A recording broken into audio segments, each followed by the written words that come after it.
네, 전국 상황 두 분과 이야기 나눠보도록 하겠습니다. 김상일 정치평론가, 최진영 변호사 나오셨습니다. 어서 오십시오. 네, 안녕하십니까. 네, 자 오늘 오전이었습니다. 김건희 여사의 구속영장 실질 심사가 시작이 됐는데 지난 특검 조사 당시에는 본인을 아무것도 아닌 사람에 비유한 데 비해서 오늘은 아무 말 없이 들어갔는데요. 그 모습 먼저 보고 오겠습니다. 국민 여러분께 저같이 아무것도 아닌 사람이 이렇게 심려를 끼쳐서 진심으로 죄송합니다. 수사 잘 받고 나오겠습니다. 말씀하셨던 아무것도 아닌 사람 의미가 뭐였습니까? 명품 선물 관련 사실대로 진술한 거 맞나요? 김건희 엑셀 파일 본 적 있으십니까? 명품 시계는 왜 사달라고 했습니까? 자, 지난 소환 때와 오늘 심사 출석의 모습이 조금은 달랐습니다. 네. 오늘 아무 말 없이 들어갔는데 네. 아무 말 없이 들어간 게 또 어떤 의미가 있었다고 보십니까? 지난 출석 때 아무것도 아닌 사람이란 예. 말이 큰 논란을 일으켰죠. 그렇기 때문에 어떠한 발언을 했을 때에 그 여파를 짐작하기 어렵고 부정적인 여론을 또 굉장히 크게 만들 수 있다, 이런 생각을 한 것 같은데요. 다시 이걸 한마디로 얘기하면 본인에 대한 국민의 어떤 비호감, 짜증, 이런 게 얼마나 큰 건지를 좀 지난 출석으로 실감했을 것 같다라는 생각이 듭니다. 그래서 이번에는 뭔가 이렇게 자락을 깔거나 뭐 발언에 전략적인 어떤 구상을 담아서 국민들을 한쪽으로 이렇게 끌고 가려고 하는 그런 것들이 먹히지 않는다는 것을 깨달은 것 아닌가, 이런 생각이 듭니다. 최 변호사께는 어떻게 보십니까? 오늘 아마 이제 밤늦게 결과가 나올 거다, 이렇게 지금 전망이 되고 있는데, 지난 그 소환 조사 때 뭐 말이 또 달라진 부분도 있었고, 또 어떤 사안에서는 사실과 다른 부분이 또 결론적으로 좀 드러난 부분도 좀 있었는데, 오늘 구속 가능성 변호사로서 좀 어느 정도라고 보십니까? 구속 가능성이 훨씬 기각 가능성보다 훨씬 높은 것은 현실이라 생각합니다. 말씀드린 것처럼 제가 예측하기에 구속 가능성은 한 7, 80%에 가까우지 않을까 싶고요. 예. 다만 그럼에도 불구하고 여전히 여러 가지 이유가 있기 때문에 기각 가능성도 완전히 배제할 수는 없는 그 정도의 말씀을 드리고 싶은데요. 구속 가능성이 높다라는 취지는 지금 검찰이 이 특검이 16가지 혐의 중에 한 5가지만 혐의를 조사한 상태에서 예. 전격적으로 추가 조사 없이 구속 영장을 쳤다라는 것은 특검 입장에서는 지난번 1회 조사로서도 충분히 구속 영장을 칠 수 있을 만큼의 어떤 소명 자료를 마련했다라고 우리가 법조인으로서는 예측할 수 있는 부분 아니겠습니까? 예. 다만 아시다시피 지금 그 김건희 여사 측 같은 경우에는 범죄 성립 자체가 되지 않는다라는 취지로 지금 강하게 다투고 있습니다. 김건희 여사 같은 경우에는 나는 잘 모르는 일이고 나와 직접 관련이 없는 거다라고 얘기를 하고 있고, 실제로 지금 말씀드린 그 도이치모터스 주가 조작 사건 같은 경우에도 이미 무혐의 결정받은 사안이고, 또 그 외에 명태균 씨 사건 같은 경우에도 이게 그 정치자금법이란 것이 아주 상당히 엄격한 요건 하에 이루어지는데, 예. 정치인이 뭘 받아야 되는데 김건희 여사는 정치인도 아니한 상태에서 직접적으로 어떤 요청도 하지 아니하고 어떻게 보면 일방적으로 보내온 것을 바라는 것이 과연 정치자금법 위반인가, 이런 부분 하나하나 범죄 성립 여부를 다툴 가능성이 있고요. 나아가 지금 그 우리가 상식적으로 아다시피 부부 간에 한꺼번에 동시에 구속하는 케이스는 상당히 이례적입니다. 예. 윤 전 대통령 남편이 지금 이미 법정 구속돼 있기 때문에 이런 상황 속에서 자녀도 없고 만약에 부부 다 구속될 경우에는 집안을 돕거나 아니면 옥바라지 할 사람이 사실상 없는 이런 상황을 가지고 어떻게 보면 구속의 필요성, 이런 부분이 없다는 말을 할 거고, 나아가 최종적으로 범죄가 소명되고 구속의 어떤 그 사유가 인정된다 하더라도 불구속수가 원칙이기 때문에 그 원칙을 견지해달라라는 그런 식의 변론이 이루어질 가능성이 상당히 크지 않을까 싶은데요. 예. 지금 한 848쪽에 이르는 파워포인트를 특검에서 준비를 했고 3시간 정도 된다고 하지만 제 실무적 경험에서는 3시간 만에 그 정도를 다 못할 겁니다. 적어도 점심 먹고 한 4시간 정도 한다라고 하면은 오늘 특검이 그 프레젠테이션 하는 것만 거의 2, 3시 넘어서 될 것이고, 그 이후에 그 변호인들 같은 경우에도 준비된 것이 상당히 많다 보니까 예. 생각보다 늦은 시간 내에 시간이 거의 6시간 넘었어야 영장실질심사가 종료될 가능성 전 점쳐봅니다. 예상보다 훨씬 더 늦어질 수 있다 이렇게 지금 가능성을 점쳐주셨고 사실 우리가 일반적으로 구속 여부를 가르는 그런 기준들을 보면 네. 증거인멸의 가능성 혹은 그렇죠. 도주의 가능성들을 많이 크게 네. 드는데 지금 이번 그 특검에서는 증거인멸 가능성을 굉장히 강하게 주장하는 것 같더라고요. 그렇죠. 기본적으로 김건희 여사가 그동안 진술해 온 것이 있습니다. 그것이 일관성이 없는 부분이 주변인의 진술이라든가 정황 증거들을 통해서 드러나고 있습니다. 예. 그렇기 때문에 증거 인멸을 할 가능성이 굉장히 높다. 그동안도 그런 시도가 좀 있어 온 것이 아니냐라는 의심, 강한 의심을 할 수밖에 없는 상황이기 때문에 그 부분이 가장 부각이 되는 것이고요. 그렇지만 그 부분만 있는 것은 아닙니다. 사안의 중대성도 굉장히 큰 것이죠. 홍준표 전 대구시장이 그 혐의 중에 한 사안에 대해서 뭐라고 얘기를 했습니까? 그게 사실이라면 국사범에 해당한다라고까지 얘기를 했고요. 그 외에 많은 혐의들이 정말로 중차대한 어떤 국가의 법치 질서나 헌정 질서를 좀 무너뜨리는 정도의 중대한 사안들이 많다는 점이 고려돼야 할 것으로 보입니다. 다시 말해서 지금 뭐 부부니까 배려를 해야 된다 뭐 등등의 것들은요. 본질에 해당하는 것이 아닙니다. 일단은 본질을 먼저 보고 난 다음에 그 본질에 비하여 배려를 할 배려를 해줄 수 있는 것인가 예. 이렇게 봐야 되는 건데 예.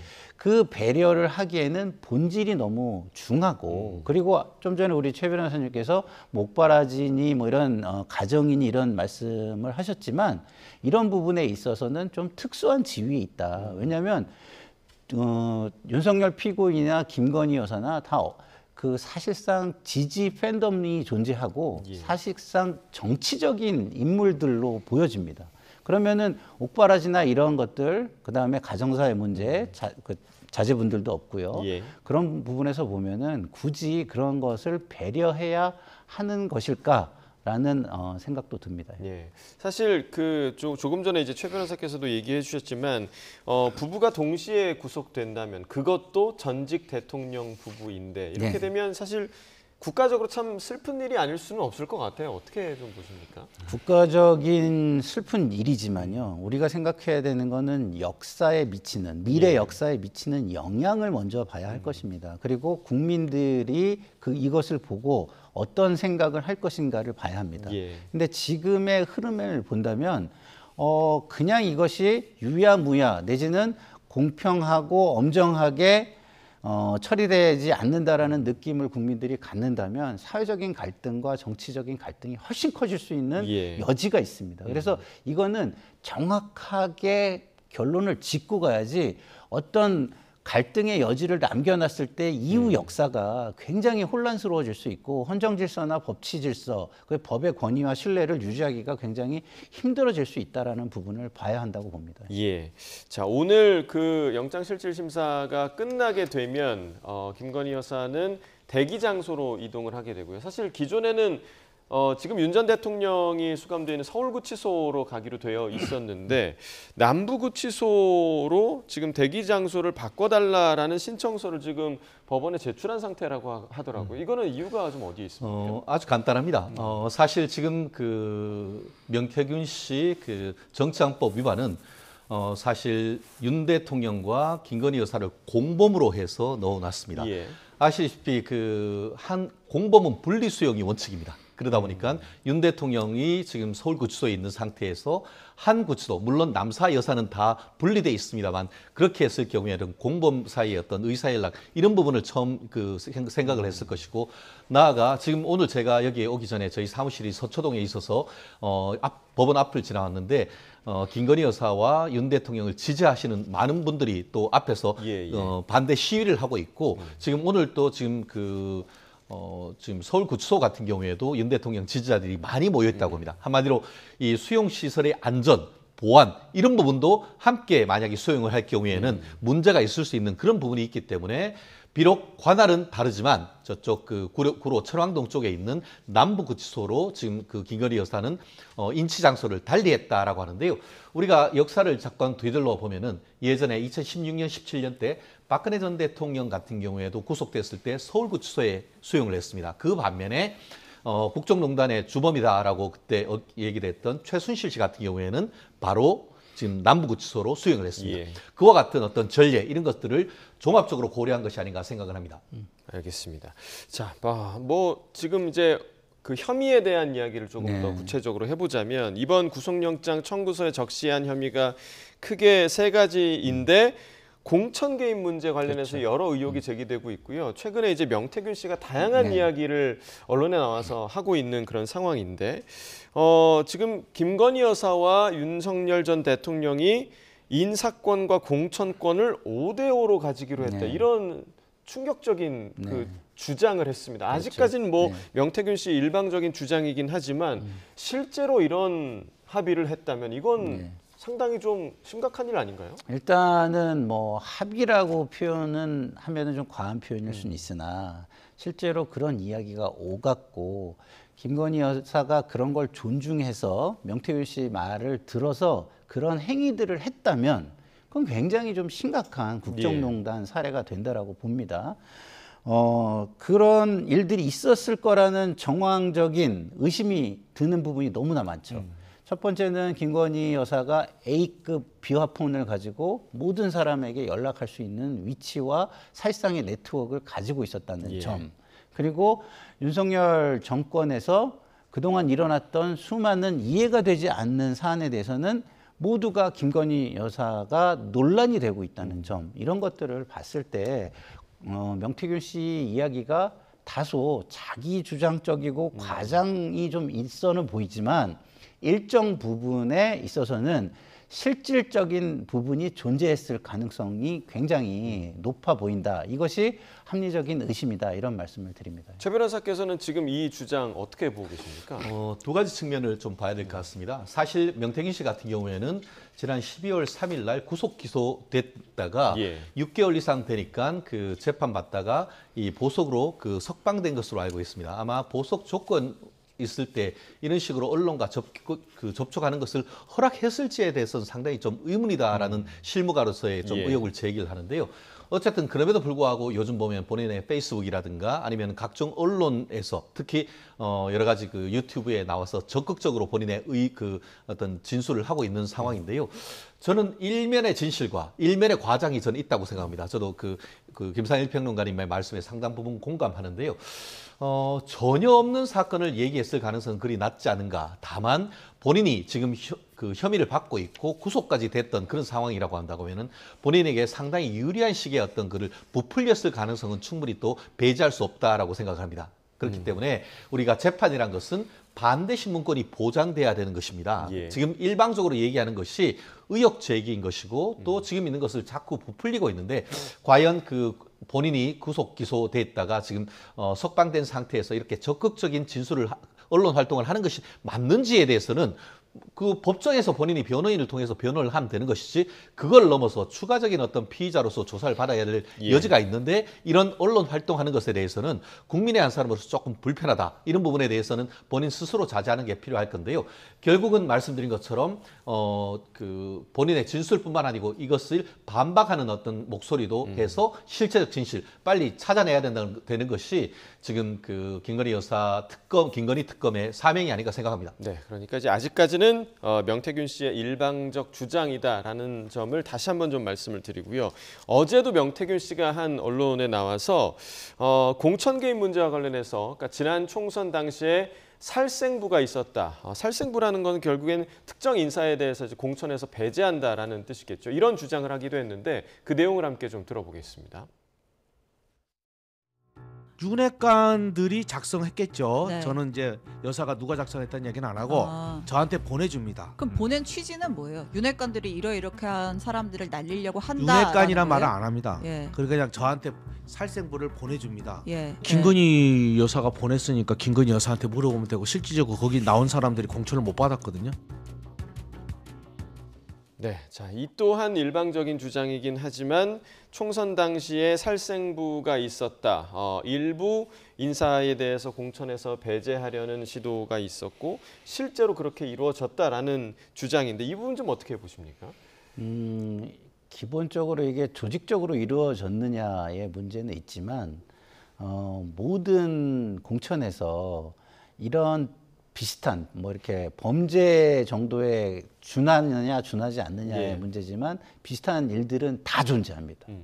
왜냐하면 누구나 정당의 주도권을 잡기 위해서 공천을 행사하는 경우가 굉장히 많거든요. 예. 그래서 그러면 이제 입김이라는 게 이제 존재하는 건데 이렇게 명단을 작성해서 했다면 그건 이제 문제가 되는 것이죠. 기본적으로 본보기를 만들어서 이 정당을 내 손아귀 안에 넣겠다라는 의도가 강했다. 그 강한 정도가 그냥 일반적인 영향 그리고 함께 이렇게 국정을 운영하기 위한 협치 정도의 수준이 아니라 정말 좌지우지하기 위해서 본보기로 누구누구를 찍어내려고 했다. 예. 뭐 이런 거라면 그거는 좀 문제가 될 것 같고요.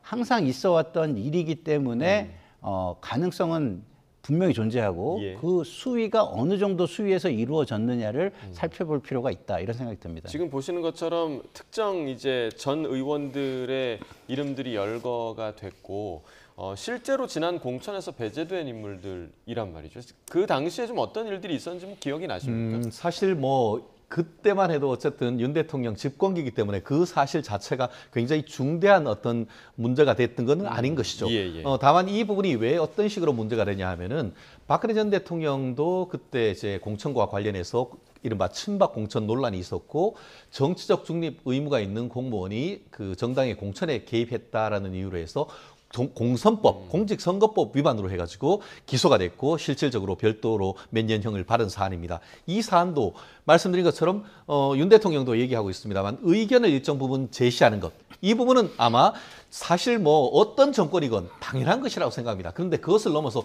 주도권을 잡고 리스트를 만든 다음에 이 사람은 주고 이 사람을 말아라. 이런 식으로 정도까지 개입했다라고 한다고 하면 이것은 정치적 중립 의무가 위반됐을 가능성이 있죠. 다만 그것을 하기 위해서 지난번 박근혜 정부 때는 어떤 일이 있었냐 하면은 적어도 유죄 판결, 확정 판결에 따를 때는 그 무렵에 청와대에서 내부적으로 전부 여론조사를 하고 그 여론조사 결과에 따라서 감나라 배나라 하는 그런 부분들이 일정 부분 밝혀졌기 때문에 예. 그와 관련된 사람들이 이제 형사 처벌되고 했던 것이죠.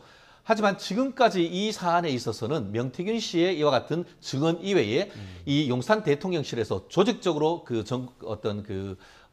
공천에 개입하기 위해서 내부 여론조사를 했다는가 이런 부분은 아직까지 전혀 나오기가 있지가 않단 말이에요. 예. 지금 그 명태균 씨 같은 경우에는 살생부라고 하지만 거기에 무슨 살생부 썼겠습니까? 어떤 나름대로의 어떤 리스트가 예. 있었는지 여부. 만약에 저런 식으로 지금 얘기를 했다라고 하면은 그런 이른바 살생부가 어떤 식으로 됐는지 좀 더 구체적으로 밝히는 조사를 통해서 과연 그런 사실이 있었는지 여부를 정말 그렇게 해서 단순 의견 제시를 넘어서 감나라 배나라 정말 개입했는지 여부 한번 밝힐 필요가 있지 않나 생각합니다. 근데 짧게만 제가 좀 보태면 예. 이런 부분은 문제가 됩니다. 뭐냐면 일반적으로 이야기하는 거와 일반화 시켜가지고 얘기하는 거와 특정인들을 찍어서 얘기하는 건 전혀 다른 거예요. 그래서 우리 변호사님께서 얘기한 것처럼 조직적으로 여론조사를 하고 뭘 하고 이런 게 없었더라도 특정 권력자가 특정 인물을 찍어서 얘기했다면 그 자체로 큰 문제라고 저는 생각합니다. 그러니까 실제로 지금 이 리스트에 거론이 됐던 인물 중에 하나인 하태경 전 의원 같은 경우는 저도 그렇죠. 기억하거든요. 네. 지난 총선 때 네. 본인의 지역구를 버리고 네. 서울의 험지를 가겠다고 했다가 또 그때 아마 이해운 전 의원이었던 그렇죠. 것으로 네. 기억을 합니다. 그런 잡음이 상당히 있었던 걸로 기억을 하는데 하태경 전 의원이 국민의힘에 살생부 관련해서 조사를 요청했더라고요. 그렇죠. 이게 네. 조사가 어떻게 좀 이루어질 것으로 전망하십니까?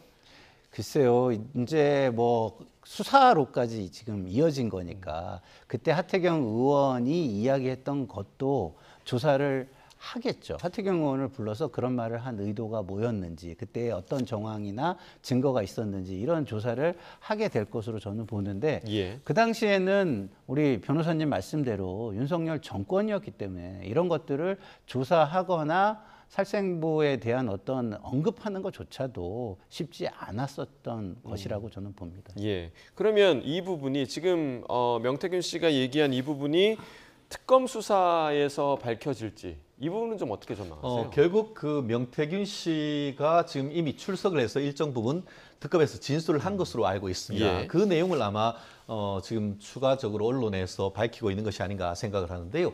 만약에 그렇다라고 하고 이 부분에 대해서 어떤 그 특검이 지금 김건희 여사와 그 윤 전 대통령에 대한 정치적 그 공선법 위반 혐의가 만약에 입건이 된다라고 하면은 그에 대한 주요 참고인 내지 피해자로서 하태경 전 의원을 불러서 조사할 가능성이 있겠죠. 말씀드린 것처럼 하태경 전 의원을 비롯해서 그 당시에 공천을 못 받았다라고 지금 명태균 씨가 주장하는 그런 사람들을 부르기 시작한다고 하면은 이 부분에 대한 특검이 혐의를 가지고 조사를 한다라는 것이 되겠지만 더 이상 어떤 그런 그 국민의힘 전직 그 국회의원들에 대한 소환이 없다라고 하면은 그것은 하나의 해프닝으로도 끝날 수 있는 부분이라서 그 부분에 대한 수사의 경과도 좀 더 지켜봐야 되는 부분이 있는 것 같습니다. 네. 그리고 어제 그 특검의 압수수색 소식이 전해진 곳 중 하나가 바로 서희건설이 있었습니다. 그러니까 이른바 그 나토 목걸이, 그러니까 네. 나토 정상회의에 김건희 여사가 차고 갔던 그 목걸이 의혹과 관련한 그런 압수수색이었는데, 그러니까 서희건설이 김 여사에게 이 목걸이를 선물을 하고 네. 뭔가 청탁을 했을 가능성을 지금 의심을 하고 있는 거잖아요. 그러니까 그 공교롭다라는 말이 있는데 공교로운 게 너무 많습니다. 예. 그러니까 우연이 많이 겹치면 필연이 된다는 것처럼 공교로움이 너무 많이 겹치면 그것은 실제일 가능성이 굉장히 높은 예. 것이죠. 근데 말씀하신 것처럼 서희건설이 대선 이후에 목걸이를 구입을 합니다. 예. 근데 그것도 서희건설 회장의 비서실장의 어머니가 가서 이것을 봤다는 또 보도가 나왔습니다. 예. 그리고 그 어머니가 그 뭐랍니까? 매장에 직원에게 또 한 이야기가 50대에 30대 같은 멋쟁이에게 주려고 한다. 뭐 이렇게 얘기를 예, 했다는 예, 예. 얘기도 예. 지금 보도가 되고 있습니다. 이런 모든 정황들이 김건희 여사를 가르치고 있는 거예요. 그런데다가 또 그럼 서희건설이 왜 줬을까? 네. 이유 없이 줄 리가 없잖아. 이 질문에도 답이 될 만한 또 정황이 공교롭게 또 있습니다. 이 서희건설의 사위가 총리실의 비서실장으로 예. 차관급으로 임명이 됩니다. 예. 그런 모든 것들이 이거는 충분히 합리적인 의심이 가능한 상황이다라는 것, 그리고 그 모든 것들이 김건희 여사를 향해 지목하고 있다라는 것입니다. 자, 지금 이 연결고리들에 대해서 최 변호사님 어떻게 바라보고 계십니까? 결국 지금 이 부분은 우리가 그 죄명을 저는 법조인이다 보니까 예. 한 법률적 관점에 합니다. 뭐 목걸이 얘기를 하고 있습니다만 지금 반클리프 아르펠이라는 이 목걸이 6,500만 원대의 목걸이는 뭐냐면은 마땅히 가지고 있는 것을 신고를 해야 되는데 신고를 누락했다. 재산 네. 신고를 누락했다. 네. 한마디로 공직자 윤리법과 관련되는 문제입니다. 최근에 보면은 뭐 국회의원들이 재산 누락하는 케이스 상당히 많지 않습니까? 그런 부분에서 김건희 여사가 누락을 했다고 해서 어떻게 보면 그 자체를 윤 대통령이 몰랐다고 하면은 이거는 공직자 윤리법 대상도 되지 않는 것이죠. 그리고 나아가 이번 같은 경우에 지난 1차 소환 조사 때 이 부분에 대해서도 조사를 분명히 했단 말이에요. 예. 그런데 오늘 지금 이루어지고 있는 김건희 여사에 대한 구속영장 실질심사에는 하면서 영장 청구에는 이와 같은 공직자 윤리법 죄명 자체가 아예 빠졌습니다. 그렇기 때문에 이 부분은 두 가지로 해석을 할 수가 예. 있습니다. 하나는 확인을 해봤더니만 이게 진짜인가 했더니만 정말 이미테이션이 맞았고, 그리고 그것을 엄마한테 그 선물을 했었다가 빌려가지고 한 것인, 이런 부분이 일정 부분 소명이 됐기 때문에 넣지 않았다라는 가능성이 하나가 있고, 예. 또 하나의 가능성은 지금 김상일 그 평론가님이 얘기하는 것처럼 이거는 공직자 윤리법 혐의를 두고 조사를 했는데 알고 보니까 이거 잘못하면 뇌물죄네?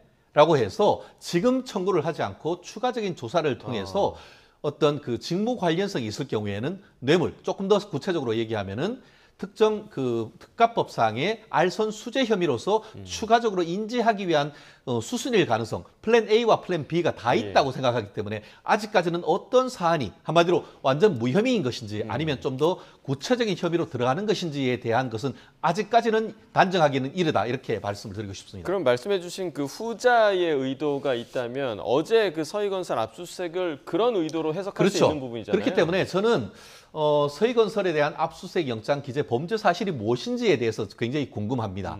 말씀드린 것처럼 뭐 단순히 본인이 사서 엄마한테 그 선물을 했다라고 한다고 하면은 그때 그거를 그런 이유라고 한다고 하면은 공직자윤리법 위반으로 해서 압수수색 영장이 나왔을 가능성이 저는 거의 없다고 봅니다. 그렇기 때문에 오히려 서희건설에 대한 압수수색 영장은 좀 전에 말씀드린 금액이 3천만 원 이상 넘어가기 때문에 특가법상 알선 수재 혐의에 대한 영장이 아닌가 하는 의혹이 있는데요. 아직까지 그건 제 개인적인 의견에 불과하기 때문에 좀 더 조심스럽게 접근할 필요가 있다고 봅니다. 네, 그러니까 이제 이 목걸이와 관련해서는 처음에 시작 자체는 재산 신고를 하지 않은 공직자윤리법 위반으로 이제 시작이 되었다가 결론은 지금 인사청탁, 그러니까 뇌물죄까지 이어질 수 있을지 이 부분을 좀 지켜봐야 되는 그런 수사 결과를 지켜봐야 되는 부분이고요. 그리고 오늘 그 김건희 여사의 최측근으로 알려진 인물이죠. 이른바 집사 게이트의 핵심 인물인 김혜성 씨. 지금 뭐 베트남의 이른바 도피성 그 출국을 한 것으로 지금 예상이 되고 있는데 오늘 귀국할 것으로 지금 보이고 특검에서는 바로 공항에서 인치를 해서 포토라인에 세우겠다. 지금 이런 속보까지 조금 전에 그런 나왔던 상황인데 오늘 지금 김 여사가 구속 심사를 받는 날인데 오늘 귀국을 한단 말이죠. 이 시점에 관해서는 좀 어떻게 보십니까? 우연인지 필연인지 한마디로 우연인지 아니면 특검의 나름대로의 기획인지 이 부분에 대해서는 뭐 우리가 실체적 진실은 알 수는 없습니다. 다만 그 특검이 그 귀국을 종용을 해왔고 또 여권도 무효하고 이런 법무부가 했던 그런 부분을 봤을 때 나름대로 귀국하는 날짜를 좀 더 조율을 했을 가능성에 조금 더 방점을 둘 수밖에 없는 것 같은데요. 아마 그런 판단을 그 들어오는 사람도 할 수가 있을 것 같습니다. 아무래도 그 전직 영부인으로서 불구속 상태에 있는 상태에서 한국에 들어왔을 때의 어떤 진술의 임의성 이런 것보다는 일단 구속되거나 이런 구속영장 실질심사가 있는 그때를 한다고 하면은 아무래도 조금 더 임의성을 확보한 상태에서 특검이 조사를 할 수 있다는 그런 나름대로의 평가를 하고 준비를 하고 했을 가능성에 점을 두고 있는데요. 실제로 이분이 들어와서 어떤 진술을 할지는 좀 더 지켜봐야 되는 것이 아닌가 생각합니다. 네, 오늘 포토라인에 세운다고 하니까 어떤 이야기를 할지 사실 상당히 좀 궁금한 부분이 있고 김혜성 씨를 통해서 우리가 알 수 있는 부분은 어떤 것들이 좀 있을까요? 김혜성 씨를 통해서 알 수 있는 것은 뭐 김건희 여사의 파워, 그러니까 이런 거잖아요. 일어날 수 없는 일, 우리가 생각할 때 상식적으로 일어날 수 없는 일이 일어났다.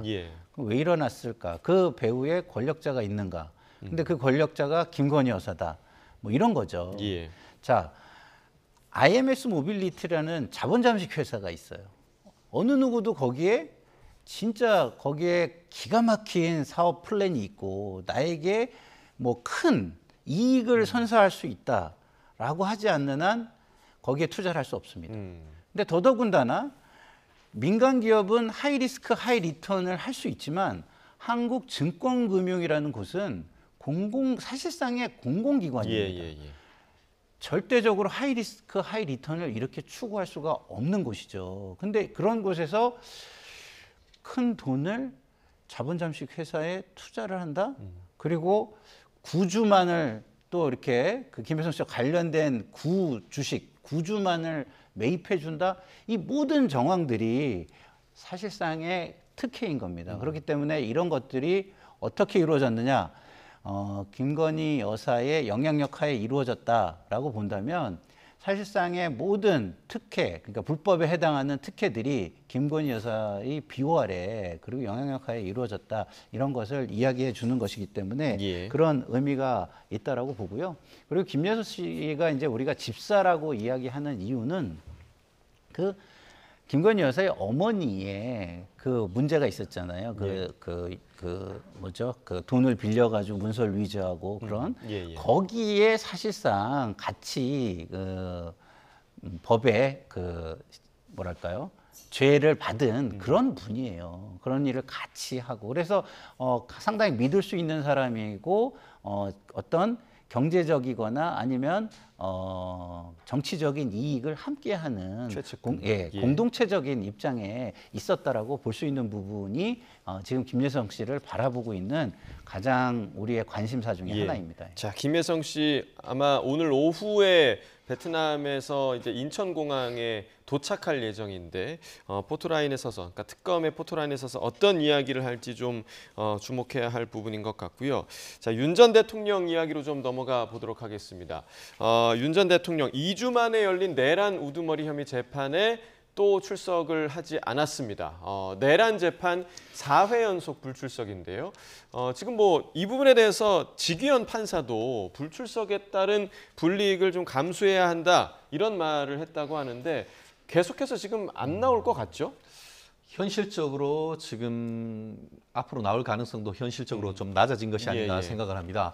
박근혜 전 대통령 같은 경우에도 일주일에 3번씩 재판을 진행하면서 이렇게 할 경우에는 피고인의 방어권 행사가 불가능해진다라고 하면서 재판을 조금 더 줄여달라고 했지만 그걸 진행했고 결국 그 과정 속에서 출석을 거부하고 나아가 변호인단도 전부 다 사임을 해버렸습니다.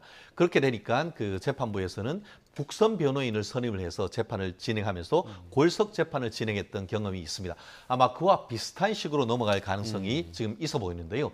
현재는 윤 전 대통령이 지금 그 출석을 하지 않는데 그 이유를 건강상 문제를 들고 있는 것 같습니다. 지난번에 특검에서 강제적으로 10명이 손발을 잡고 차에 태우려고 하는 과정 속에서 사고가 났고 그 과정에서 어떻게 보면 운신이 어려운 그런 상황이다라고 얘기를 하다 보니까 내가 출석을 하기 못할 정당한 이유가 있다라고 얘기를 하는 것 같은데요. 그럼에도 불구하고 그걸 하기 위해서는 휠체어라도 타고 나온다면 못 나올 바는 아니거든요.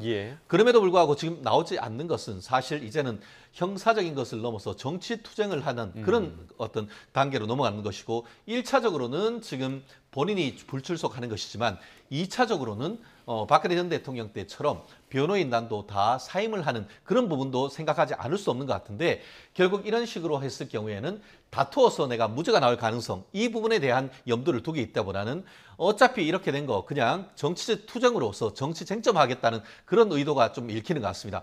다만 법조인의 한 사람으로서는 상당히 안타깝다. 지금 본인이 많은 법조인들이 어떤 헌법재판소에서 탄핵은 변론으로 이게 법적인 의미에서 현직 대통령이 비상경을 했다고 해서 그것이 내란이 되는가에 대해서는 상당히 의문이 있다는 의견이 상당히 많습니다. 그렇다고 하면은 이런 부분에 있어서의 일관성을 유지하는 그런 모습도 지지하는 사람들도 보고 싶은데 좀 상당히 지금 현재로서는 안타까운 그런 상황인 것 같습니다. 네, 이렇게 재판에도 불출석을 하고 있고 그리고 특검의 소환에도 응하지 않고 있고 체포영장 집행에도 2차례나 상당히 좀 강력하게 저항을 하는 그런 모습을 보여줘서 그래서 이제 어제 민주당 특검 대응 TF가 서울구치소를 찾았는데 그러면 체포영장 집행 당시에 CCTV를 보겠다 이런 의도로 찾은 거잖아요. 그렇죠. 근데 저는 정치권이 진행되고 있는 수사나 재판에 이렇게 직접적으로 영향을 주려는 행위는 저는 해서는 안 된다는 입장입니다. 왜냐하면 기본적으로 그래가지고 만약에 원하는 결과를 얻었다고 치자고요. 그러면 그 반대 세력 쪽에서는 어떻게 나올까요? 그걸 가지고 훨씬 갈등이 격화될 수 있잖아요. 그러면은 이게 조용히 사법 판단을 기다려서 사법의 결과를 받아드는 것과 지금 이렇게 영향에 의해서 사법 결과가 나왔다고 국민이 판단하는 것은 우리 정치 갈등, 미래에 있을 정치 갈등의 영향이 사뭇 다른 것입니다. 그래서 저는 정치권에서는 그냥 좀 이 사법 절차를 지켜보고 그 결과를 가지고 이야기하고 잘못된 게 있다면 제도를 고치는 본인들의 권한인 제도를 개선하고 그다음에 잘못된 부분을 찾아내서 행정 권력을 질타하는 방식으로 권한을 행사하는 게 맞지. 본인들이 행정을 직접 하듯이 그러니까 본인들의 입맛에 맞지 않으면 행정의 방향을 다 틀어가지고 행정의 방향도 정하고 행정이 본인들이 원하는 대로 이루어지게 하는 마치 행정권을 쥐고 있는 것처럼 행동하는 것은 맞지 않다고 보는데요. 어쨌든 이런 모든 것들이 윤석열 피고인의 진짜 기상천외한 정치적 저항 때문에 일어나는 것이긴 합니다. 네. 그 이유는 우리 최진영 변호사님이 말씀해 주신 것처럼 정치적 저항을 통해서 갈등을 극대화시키면 본인의 이익, 다시 말해서 그 정치인들의 소도가 있잖아요. 사면권 범위 안으로 들어가는. 예? 그렇게 해서 사면을 받아서 정치를 재개하겠다 이런 의도 같아요. 그러면 법적인 판단은 아무리 불리해도 신경 안 쓰겠다 이렇게 볼 수밖에 없는데 예. 그래서 정치인의 사면은 극도로 제한돼야 된다는 말씀을 다시 한번 드립니다. 네, 자 우려를 좀 표해 주셨고요. 자 이러한 가운데 지난 탄핵 국면 당시에 윤 전 대통령을 강하게 옹호했던 유튜버죠. 보수 유튜브 신의 한수의 신혜식 씨가 최근 태세를 전환한 그런 모습을 보여주고 있습니다. 대통령실이 시민들을 방패막이로 썼다라면서 공익신고에 나선 건데 그 녹취를 공개했습니다. 함께 들어보시겠습니다. 이번에는 산을 넘어가는 팀이 있으니까 민노총이 거기를 막아라 그러고 길을 다 확인했는데도 거기 분명히 차 한 대만 놓을 수 있는데도 불구하고 1000명을 보내라고 그러고 언제 들어온지도 모르는데 왔다 갔다 하라고 그러고 아니 도대체 뭔 작전을 세우는 거야. 이 위기 상황에 지금 뭐 시민단체 예전처럼 뭐 똘마니로 두고 뭐 부려먹으려고 그러는 거야? 아이고 대표 전혀 평상시에 저 아는 척 해봤어요? 자, 그러니까 이제 당시 그 대통령실 행정관과의 통화 내용을 지금 공개를 한 건데, 그러니까 이 얘기는 대통령실에서 시민들을 동원을 했다. 그러니까 보수 지지자들을 자신들의 방패막이로 동원을 했다. 이 내용이잖아요.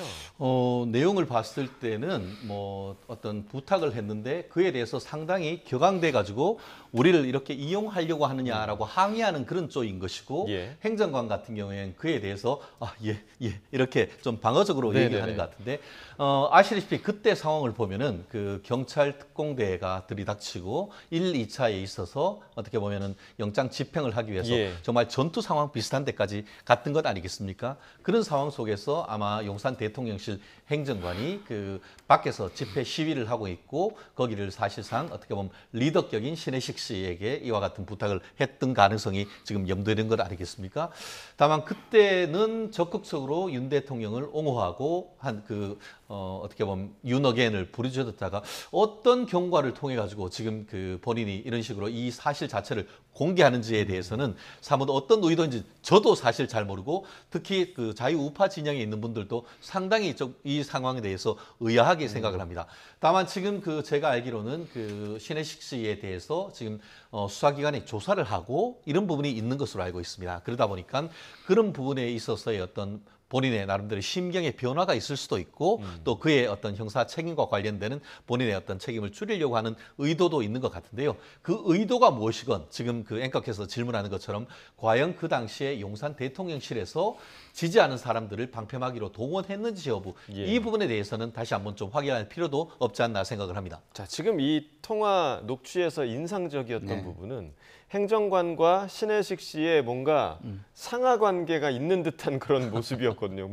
뭔가 되게 상당히 고압적인 태도로 신혜식 씨가 얘기를 하고 행정관은 상당히 좀 낮은 자세로 대답을 하는 듯한 그런 모습인데 이 모습 어떻게 보셨어요? 근데 그 부분은 그 부분만 잘라서 우리가 들으니까 그렇지만 앞에 구체적인 부탁이 뭐였느냐에 따라서 그 부탁이 좀 어려운 부탁이었거나 말도 안 되는 부탁이었다면 화를 내는 걸 수도 있어요. 그렇잖아요? 그러면 그걸 고압적이다라고 볼 수는 없잖아요. 예. 근데 부탁한 사람도 본인이 꿀리니까 계속 저 자세를 할 수도 있는 거잖아요. 예. 그래서 그건 그렇게만 봐서는 안 된다라고 생각을 하고 앞뒤에 문맥과 진실을 맥락을 파악해야 된다 이런 말씀을 드리고요. 그리고 좀 전에 우리가 이제 앵커께서 멘트해 주시면서 신혜식 씨가 태세 전환을 했다라는 표현을 썼는데 저는 제가 그런 소리를 좀 들어요. 왜? 요새 이재명 대통령이 그 굉장히 일을 잘 하시잖아요. 그래가지고 제가 지자체장 도지사를 거치면서 행정이 몸에 뱄고 시즈널 이벤트에 대해서 굉장히 매뉴얼화되어 있는 것 같다. 굉장히 놀랍다라고 얘기를 했더니 제가 과거에 이재명 대통령의 어떤 부분에 대해서 비판했던 것을 들어서 저보고 태세 전환을 했다고 얘기를 하더라고요. 근데 그런 게 아닙니다. 의견은 사안별 의견이 있고 종합적인 의견이라는 게 존재하는 거예요. 근데 사안별로는 잘한 건 잘했다고 평가를 하고 못한 건 못했다고 평가할 수 있는 겁니다. 신혜식 씨도 마찬가지예요. 이 부분에 대해서는 역사적으로 법적으로 굉장히 중요한 문제고 이런 것이 사법이 유린되는 어떤 상황으로 발전했기 때문에 이런 건 좀 바로잡고 가야 되겠다 생각할 수 있는 겁니다. 그렇다고 해서 신혜식 씨가 보수가 아니라 갑자기 진보 인사냐 이렇게 얘기할 수 없는 거죠. 네네네. 그리고 저를 갑자기 보수 인사다라고 얘기할 수 없는 것처럼 종합적인 판단과 개별적인 사안의 판단, 그거에 대한 비판 이런 거는 따로 분리해서 우리가 판단해 주셨으면 한다 이런 생각을 합니다. 개인적인 심경의 변화가 있었던 건지 아니면 또 다른 그런 배경이 있었는지 한번 좀 이와 관련해서 좀 지켜봐야 될 부분인 것 같고 마지막으로 국민의힘 전당대회 관련 이야기를 좀 해보겠습니다. 오늘 부산에서 합동연설회가 개최가 되는데 지금 사실 지난주에 있었던 대구 경북 지역 그 연설회에서는 전한길 씨로 마치 블랙홀처럼 전한길 씨 이슈가 모든 걸 다 빨아들이는 듯한 그런 모습을 보였거든요. 그러니까 전한길 씨가 오늘도 오긴 올 것 같다. 지금 이런 전망이 있는데요. 오긴 오지만 들어오진 못한다. 그런 것 아니겠습니까? 결국은 지난번 그 대구 경북 합동연설회 같은 경우에는 이 프레스, 그러니까 언론인의 자격으로서 현장에 있는 상황 속에서 또 어떤 설전이 벌어진 반면에 이번 같은 경우에는 그 전한길 씨, 그러니까 전한길 뉴스입니까? 그 언론사는 출입증을 주지 않겠다라고 했기 때문에 지금 전한길 씨도 거기에 들어가지는 못하고 대신에 밖에 있으면서 어떤 그 여론전을 하겠다라는 그런 전한길 씨의 그 소식을 본 적이 있는 것 같습니다. 다만 이분과 관련해 가지고 이번에는 그 전한길 씨가 현장에 있지 않기 때문에 전한길 씨 자체가 어떤 이슈가 될 가능성은 현저히 낮다라고 보이고요. 또 대구 경북과 부산, 울산, 경남의 어떤 민심도 조금 차이가 있는 부분이 있다 보니까 이번에도 또 대구 경북과 같은 일이 벌어질 가능성은 현저히 낮다. 사실 아까 앵커께서 말씀하신 것처럼 마치 지난 그 대구 경북 합동연설회가 전한길로 얼룩졌다 이렇게 평가를 하고 있습니다만 최근에 그 일부 여론조사를 보면은 국민의힘의 지지율이나 이런 부분들이 좀 반등하고 있는 모습도 보이는 것 같지 않습니까? 한마디로 컨벤션 효과가 실질적으로 나타나고 있는 것이 아닌가 그런 평가도 아직은 있습니다. 그렇기 때문에 아직까지 지금 그 국민의힘 전당대회는 8월 22일까지 한 10여일 정도 남아 있고 그 과정 속에서는 앞으로 상당히 다이나믹한 일들이 굉장히 많을 겁니다.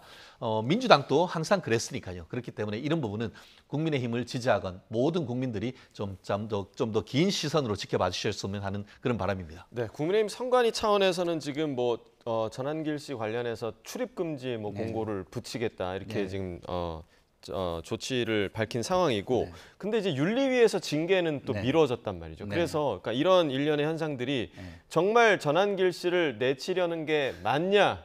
진심이 뭐냐? 그리고 뭐 최고위원 후보들도 지금 유튜버 토론회에 참석해서 전 씨를 좀 옹호하는 이야기들을 했기 때문에 지도부의 본심을 좀 의심하는 눈초리가 좀 있는 것 같아요. 그렇죠.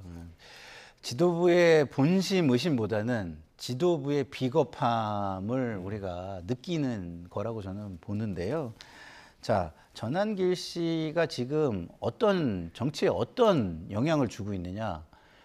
그 여당의 전국 주도에 정말로 좋은 환경을 제공하고 있어요. 그러니까 여당이 좀 이렇게 뭐 과도한 어떤 독주성 어떤 추진을 해도 전부 다 묻힙니다. 전한길 씨 이슈에 묻히고 국민의힘의 이슈에 묻히고 정말 야당복을 굉장히 크게 해주는 인사다라는 생각이 드는데 근데 만약에 전한길 씨가 주장하는 모든 것들을 징계도 하지 않고 그대로 안고 가는 모습을 보인다면 위헌 정당에 한 발 다가서는 거예요. 제가 볼 때는. 그러면은 지금 저는 정청래 대표가 위헌 정당 해산을 추진하겠다고 할 때 YTN에 와서 굉장히 많이 비판을 했는데 전한길 씨가 징계도 안 당하고 국민의힘이 그 길을 향해서 간다면 저는 태세 전환을 하는 사람이 되는 거죠. 그렇죠? 왜냐하면 아니 과거에는 이게 연좌제가 아니니까 구조적으로 그런 모습이 아니면 그렇게 정당 해산까지 갈 수가 없는 사안이라고 했는데 이걸 다 받아들이는 상황이라면 이게 구조적으로 번지는 겁니다. 구조적인 위헌정당 쪽으로 나가는 거예요. 그렇기 때문에 전한길 씨의 문제를 충분히 인지하면서도 징계를 하지 못하는 지도부의 비겁함은 제가 볼 때는 민주당 당대표에게는 굉장히 큰 행운이다 이런 생각이 듭니다. 네, 자 전한길 씨 징계 문제와 더불어서 김근식 최고위원 후보에 대한 징계론도 같이 지금 불이 붙었는데 그 목소리 함께 좀 들어보고 이야기 나눠보겠습니다.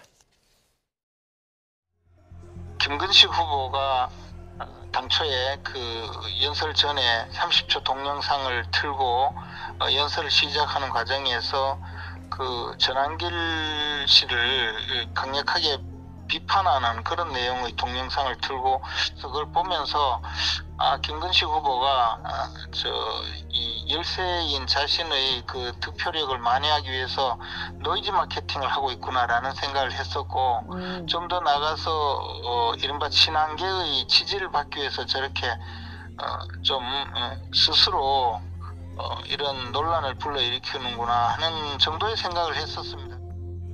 요 지도부 그렇습니다. 책임론 이거 있다고 보세요? 그렇습니다. 전한길 씨도 문제지만 저는 그 전 씨를 자신들의 어떤 기득권을 유지하기 위한 용병으로 활용하고 있는 세력이 더 큰 문제다. 친윤 기득권 세력과 전 씨의 관계는 마치 저는 마치 악어와 악어새가 아닌가 이런 공생관계처럼 보인다라는 거죠. 비대위원장이시면서 원내대표라면 당의 기강을 바로 잡으셔야 되거든요. 당원이 어떤 사람인지도 모르고 받아들인 이 사태가 결국은 이 합동 형세력까지 완전히 망치고 있지 않습니까?